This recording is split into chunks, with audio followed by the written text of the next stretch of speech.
Hi everyone, welcome back to our channel. I am back with a new video. In today's video, I'll be showing you the ways to redeem UNI dollar earned on your UOB credit card. In order to do these steps, you could follow the simple method.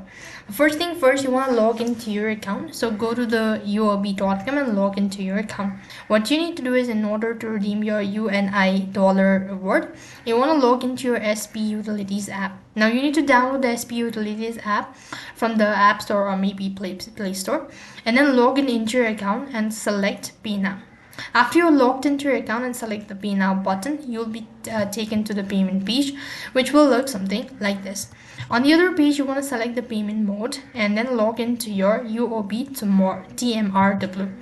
Once you do it, this procedure here, you want to choose UNI dollar for redemption.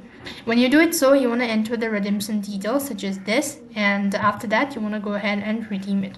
You'll be able to see this sort of page. So this is how it works. That's all for this video. I hope the video was helpful. Make sure to like, share and subscribe to our channel. Thank you for watching. See you in the next video.